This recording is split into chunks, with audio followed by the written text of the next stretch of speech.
7 দফা দাবিতে আজ সোহরাওয়ার্দী উদ্যানে জামায়াতের জাতীয় সমাবেশ। ভোর থেকে সমাবেশের স্থলে নেতাকর্মীদের ঢল। সমাবেশে যোগ দিতে দেশের বিভিন্ন প্রান্ত থেকে সড়ক, রেল ও নৌপথে রাজধানীমুখী মানুষের ঢল। সফল করার আশা নেতাকর্মীদের।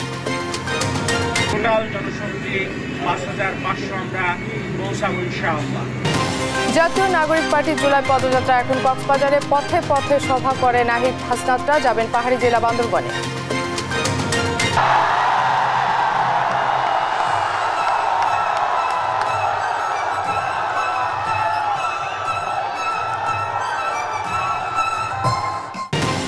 জবকলা আয়োজনে হাতিঝিলে প্রাইভেট ইউনিভার্সিটি রেজিস্ট্যান্স ডে উদযাপন। দ্রুত জুলাই হত্যার বিচার সম্পন্নের দাবি।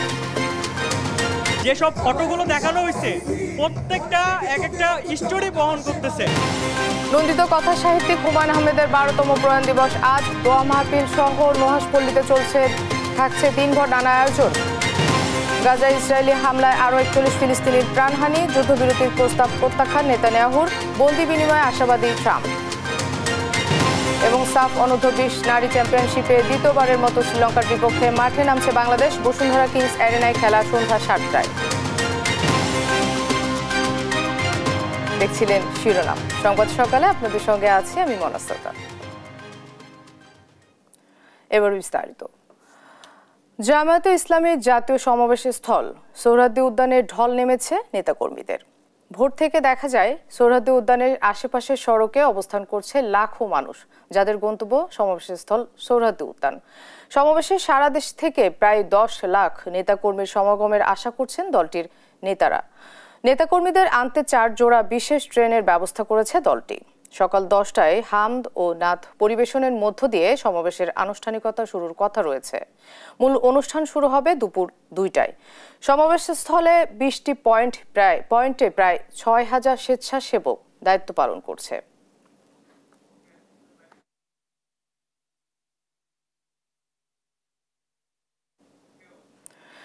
জামায়াতে ইসলামের জাতীয় সমাবেশের আরো খবর জানাতে এই মুহূর্তে সমাবেশের স্থল সোহরাওয়ার্দী উদ্যান থেকে যুক্ত হচ্ছেন আমাদের সহকর্মী হাসান মাহমুদ। হাসান, সমাবেশের স্থল ও আশেপাশের সড়কে নেতাকর্মীদের উপস্থিতি কেমন দেখছেন?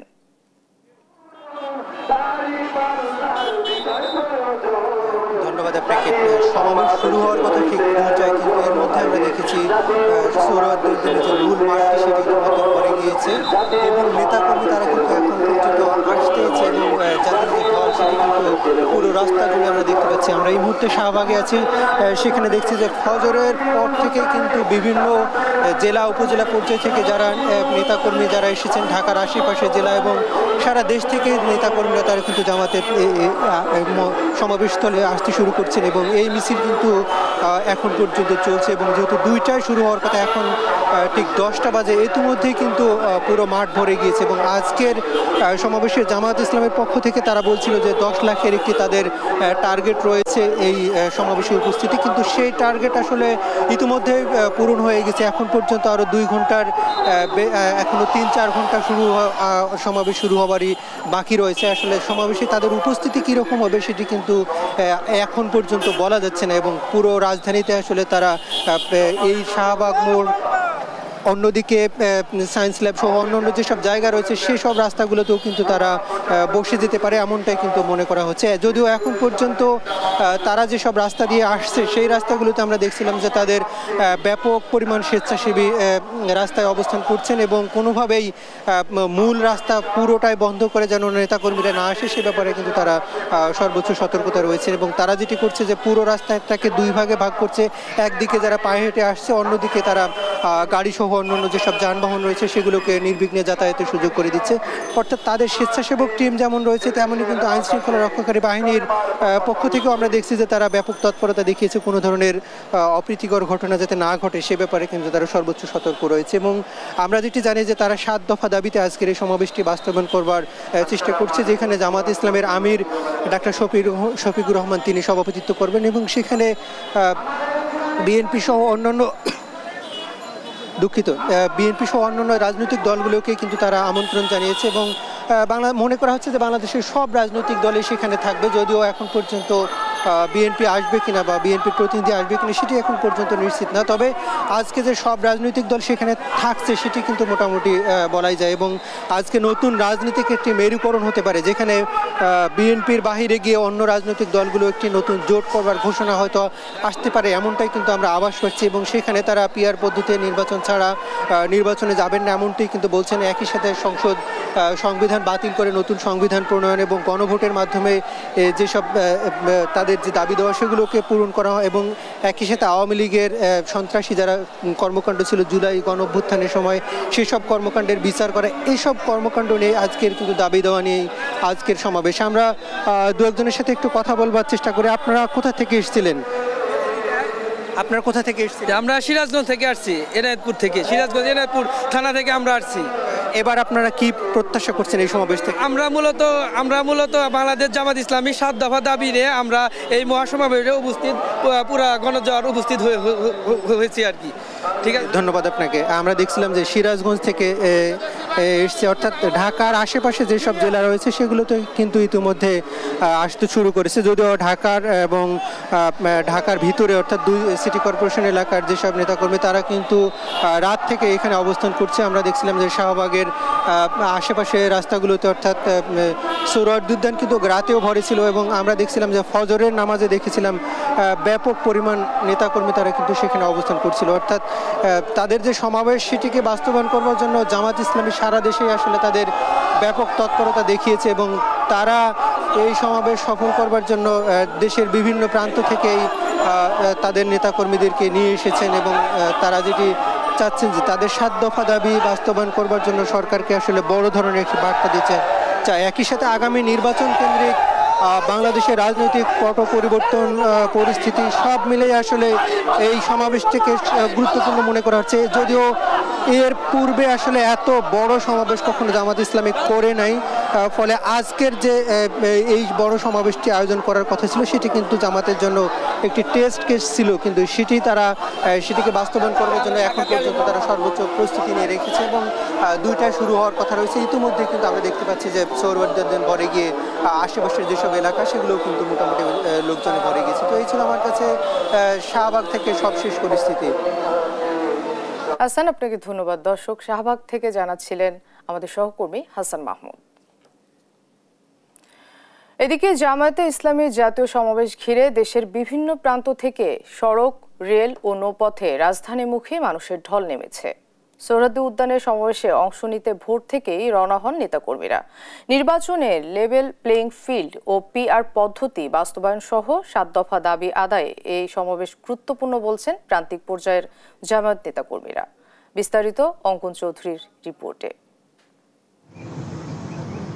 ময়মনসিংহ থেকে শনিবার ভোর 6:20 জামায়াতের প্রায় 5000 নেতাকর্মী নিয়ে একটি বিশেষ ট্রেন ঢাকার উদ্দেশ্যে রওনা হয়। 8 কোচের ট্রেনটিতে 428টি আসন থাকলেও অনেকেই দাঁড়িয়ে যাত্রা করেন। ভাড়া হিসেবে নেওয়া হয় অনুমোদিত 1,47,498 টাকা। আমাদের যে জাতীয় দাবি, আত্মগত দাবির ভিত্তিতে আমরা একটা মানুষের আকাঙ্ক্ষা সুন্দর নির্বাচন, সেই আগামী নির্বাচনের জন্য আমরা প্রস্তুতি নিচ্ছি। টাঙ্গাইল থেকেও সমাবেশে অংশ নিতে প্রায় 40,000 নেতাকর্মী ভোর থেকেই বাস, মাইক্রোবাস ও ট্রেন যোগে ঢাকায় রওনা হন। এ সময় প্রায় 4.5 শতাধিক গাড়ি ঢাকায় প্রবেশ করে। বরিশাল জেলা ও মহানগর জামায়াতের পক্ষ থেকে অংশ নিচ্ছেন 15,000 নেতাকর্মী। মহানগর আমির জাহিদউদ্দিন মোহাম্মদ বাবরের নেতৃত্বে 2টি লঞ্চে 6,000 কর্মী ঢাকার উদ্দেশ্যে রওনা দেন। আমাদের এই প্রোগ্রাম শেষ করে আমির জামাতের নির্দেশনা নিয়ে আবার আমরা এই লঞ্চে ফিরে আসবো ইনশাআল্লাহ। মুন্সিগঞ্জের 6টি উপজেলা থেকে প্রায় 10,000 নেতাকর্মী রওনা হন সমাবেশে যোগ দিতে। সকাল 9:30টায় সদর ও টঙ্গিবাড়ি থেকে 3,000 নেতাকর্মী নিয়ে ঢাকার উদ্দেশ্যে ছেড়ে যান একটি লঞ্চ। আমরা বাংলাদেশ জামাতে ইসলামীর মহাসমাবেশ, জাতীয় সমাবেশের উদ্দেশ্যে মুন্সিগঞ্জ লঞ্চঘাট থেকে সকাল 9টায় ঢাকার উদ্দেশ্যে রওনা হচ্ছে। চাঁদপুর থেকে লঞ্চ ও বাস যোগে প্রায় 20,000 জামায়াত কর্মী ঢাকার উদ্দেশ্যে রওনা হন। তারা বলছেন এই সমাবেশ কেবল রাজনীতির অংশ নয়, বরং আদর্শিক অবস্থান ও গণসংযোগের একটি বড় সুযোগ। চুয়াডাঙ্গা জেলা থেকে 5,500 নেতাকর্মী 92টি যানবাহনে করে সমাবেশে অংশ নিতে রওনা হন। এদিকে পঞ্চগড় থেকে 2,000-এর বেশি নেতাকর্মী বৃহস্পতিবারই রওনা হয়েছেন। সোহরাওয়ার্দী উদ্যানে জাতীয় মহাসমাবেশে অংশ নিতে সারা দেশ থেকে লাখো জামায়াত নেতাকর্মী ঢাকায় যাচ্ছেন। অঙ্কন চৌধুরী, নিউজ ডেস্ক, দেশ টিভি। দেশ গড়তে জুলাই পদযাত্রা কর্মসূচির অংশ হিসেবে কক্সবাজার থেকে শুরু হচ্ছে জাতীয় নাগরিক পার্টির 5 জেলার পদযাত্রা। শনিবার এই কর্মসূচিতে অংশ নিতে কেন্দ্রীয় আহ্বায়ক নাহিদ ইসলাম সহ এনসিপির শীর্ষ নেতারা শুক্রবার রাতেই কক্সবাজারে পৌঁছান। কক্সবাজার কেন্দ্রীয় বাস টার্মিনাল থেকে সকাল 10টার পর পদযাত্রা শুরু হয়ে শহরের প্রধান সড়ক হয়ে পাবলিক লাইব্রেরির শহীদ দৌলত ময়দানে পথসভায় যোগ দেবে। এনসিপি নেতারা জানান পদযাত্রা ঘিরে নিরাপত্তা জোরদার করা হয়েছে এবং শান্তিপূর্ণভাবেই এই কর্মসূচি সম্পন্ন হবে। এদিকে জেলা এনসিপির সংগঠক ওমর ফারুক জানান, পদযাত্রা শেষে ফেরার পথে চকরিয়া, ঈদগাঁও ও রামুতে কেন্দ্রীয় নেতারা পথসভা ও লিফলেট বিতরণ করবেন। আপনার বাস টার্মিনাল এলাকায়, সেখানে আমরা সবাই সকল উপজেলায় সবাই এখানে এসে আমাদের এখানে জমায়েত হবে। সেখান থেকে হাঁটতে হাঁটতে এবং যদি কিছুটা গাড়ি কিছুটা হেঁটে, বিশেষ করে কালোর দোকান থেকে একদম হেঁটে পাবলিক লাইব্রেরির এখানে আসবে। বিশেষ করে আপনারা জানেন যে জুলাই আন্দোলনটা যেভাবে বাহির থেকে যেভাবে শহরে ঢুকেছে, ঠিক একইভাবে এখানে আসবেন। এনসিপির পদযাত্রার আরো খবর জানাতে এই মুহূর্তে কক্সবাজার থেকে যুক্ত হচ্ছেন আমাদের সহকর্মী আজিজা হক পায়েল। পায়েল, এনসিপির আজকের কর্মসূচি হয়েছে কিনা, সর্বশেষ কি তথ্য আছে আপনার কাছে, আমাদেরকে জানাবেন। যেমনটি বলছিলেন, আর কিছুক্ষণের মধ্যেই কক্সবাজারে আসতে শুরু করছেন, এখানে পদযাত্রা করবেন এনসিপির কমিটির সকলেই। এখন পর্যন্ত আমরা দেখতে পাচ্ছি আইন শৃঙ্খলা বাহিনী এবং এখানে উৎসুক জনতা খুব ভিড় করেছে। আমরা দেখতে পাচ্ছি এখানে সকলেই অনেকেই আসছে তাদেরকে বরণ করে নিতে। উৎসবমুখর পরিবেশে আসলে দেখা যাচ্ছে যে এনসিপির নেতাদের বরণ করে নেওয়ার জন্য সকলেই এখানে রয়েছেন। আর আইন শৃঙ্খলা বাহিনী সকলে তৎপর রয়েছে। কক্সবাজারের মোড়ে মোড়ে আইন শৃঙ্খলা বাহিনী তৎপর রয়েছে, এমনটাই দেখা যাচ্ছে। খুবই সুন্দর পরিবেশ এখনো পর্যন্ত রয়েছে। এখানে এনসিপির কেন্দ্রীয় নেতা রয়েছেন, তার সাথে আমরা একটু কথা বলবো। কি কি প্রস্তুতি ইতিমধ্যে সম্পন্ন করেছেন আপনারা? ধন্যবাদ। আমরা ইতিমধ্যেই আমাদের যে জুলাই পদযাত্রা, সেটা টার্মিনাল থেকে শুরু হবে। আমরা আমাদের টিম, আমাদের ট্রাফিক টিম, আমাদের সিকিউরিটি টিম, আমাদের মেডিকেল টিম কাজ করছেন। আর ইতিমধ্যে আপনারা জানেন যে বিভিন্ন ইউনিয়ন থেকে আমাদের নেতাকর্মীরা চলে আসছেন এবং আমরা সকল প্রস্তুতি সম্পন্ন। আমরা চেষ্টা করছি যে আমাদের 11টার দিকে আমাদের পদযাত্রাটা শুরু করবার জন্য। এই পদযাত্রা বাস টার্মিনাল হয়ে সেটা আপনার পেট্রোল পাম্প, কালোর দোকান হয়ে পাবলিক মার্কেটে যাবে, দৌলত মার্কেট বলে ওনাকে এটাকে। ওখান থেকে আলটিমেটলি আমাদের প্রধানতম প্রোগ্রামটা শুরু হবে। বিশেষ করে আমাদের বক্তৃতার যে প্রোগ্রামটা, সেখান থেকে শহীদ ওয়াসিমের কবরের আপনার জিয়ারতের মধ্য দিয়ে আমরা এখান থেকে প্রোগ্রামটা শেষ করবার চিন্তা করছি। যেমনটি শুনছিলেন, বলা হয়েছে কক্সবাজারের নানা ধরনের অনুষ্ঠানের মধ্য দিয়ে তার এনসিপি কে বরণ করা হবে এবং তার সারাদিন ব্যাপী নানা আয়োজন রয়েছে।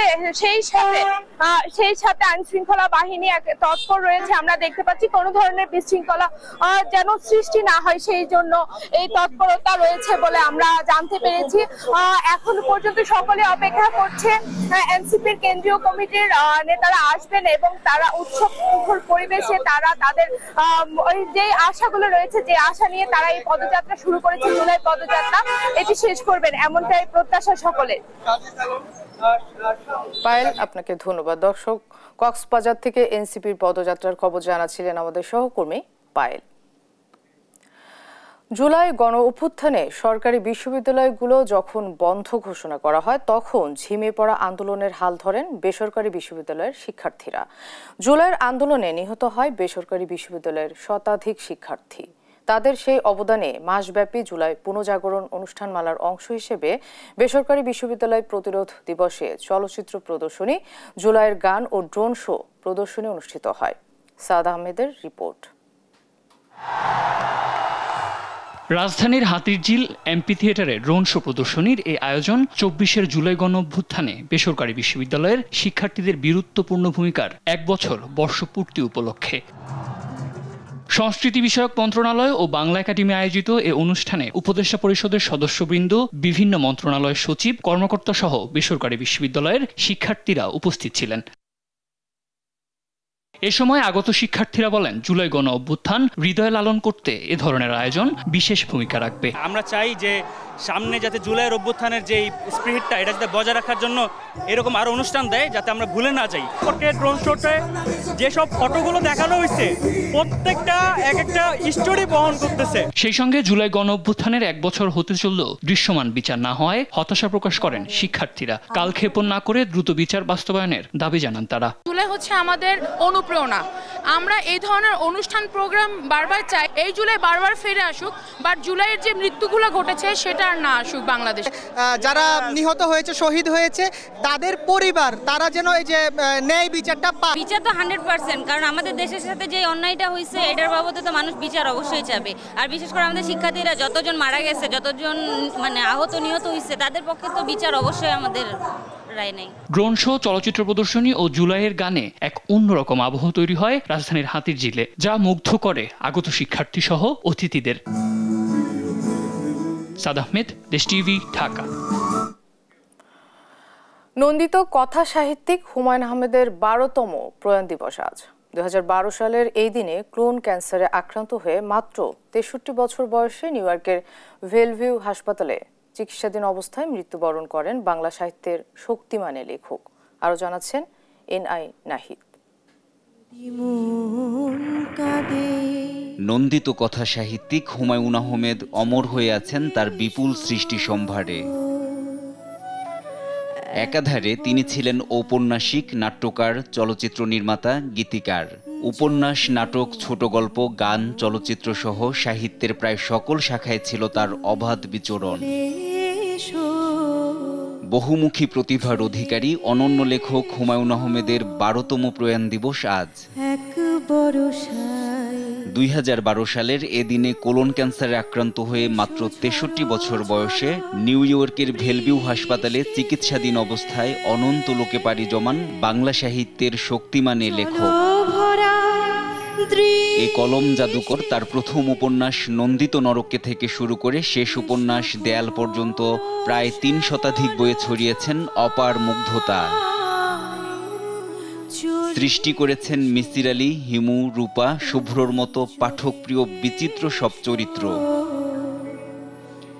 শঙ্খনীল কারাগার, জ্যোৎস্নাউ জননীর গল্প, মধ্যাহ্ন, মাতাল হাওয়া, বাদশাহী নামদার তার উল্লেখযোগ্য উপন্যাস।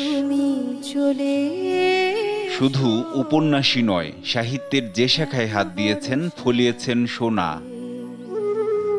শ্রাবণ মেঘের দিন, আগুনের পরশমণি, দুই দুয়ারি, শ্যামল ছায়া, আমার আছে জল, ঘেটুপুত্র কমলা তার উল্লেখযোগ্য চলচ্চিত্র।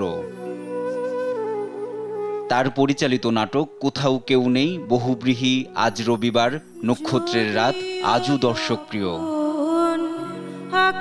1948 সালের 13 নভেম্বর নেত্রকোনা জেলার কেন্দুয়া উপজেলার কুতুবপুর গ্রামে জন্মেছিলেন কথা সাহিত্যিক হুমায়ুন আহমেদ। মুক্তিযুদ্ধে শহীদ বাবা ফয়জুর রহমান ও মা আয়েশা ফয়েজের প্রথম সন্তান তিনি। বাংলা সাহিত্যের অন্যতম শ্রেষ্ঠ জনপ্রিয় লেখক হুমায়ুন আহমেদের গদ্যের আরও চর্চা দরকার বলে মনে করেন বাংলা একাডেমির মহাপরিচালক। হুমায়ুন যে বাংলা ভাষার সবচেয়ে গুরুত্বপূর্ণ গদ্য লেখকদের একজন, এটা নিয়ে চর্চা অপেক্ষাকৃত কম হয়েছে। ফলে আমি মনে করি যে একাডেমিক্যালি এবং অন্যত্র হুমায়ুন চর্চার এই দিকটার দিকে অপেক্ষাকৃত বেশি মনোযোগ দেওয়া উচিত। প্রয়াণের এক যুগ পেরিয়ে গেলেও এখনও হুমায়ুন আহমেদ পাঠকপ্রিয়তার শীর্ষে। NI নাহিদ, দেশ টিভি, ঢাকা। গোপালগঞ্জে 14 ঘন্টার জন্য কারফিউ শিথিল করা হয়েছে। শনিবার ভোর 6টা থেকে রাত 8টা পর্যন্ত কারফিউ শিথিল করেছে প্রশাসন। বিষয়টি নিশ্চিত করেছেন জেলা ম্যাজিস্ট্রেট মোহাম্মদ কামরুজ্জামান। কারফিউ শিথিলের খবরে ধীরে ধীরে স্বাভাবিক হতে শুরু করেছে জনজীবন। রাস্তাঘাট ও হাটবাজারে বেড়েছে মানুষের উপস্থিতি। নিত্য প্রয়োজনীয় পণ্য কিনতে দোকানপাটে ভিড় করছেন ক্রেতারা। সীমিত আকারে গণপরিবহনও চলাচল শুরু করেছে। উল্লেখ্য, গত বুধবার এনসিপি সমাবেশকে কেন্দ্র করে হামলা ও সংঘর্ষের ঘটনায় জেলায় কারফিউ জারি করা হয়। এরপর কয়েক দফায় কারফিউ সময়সীমা বাড়ানো হয়।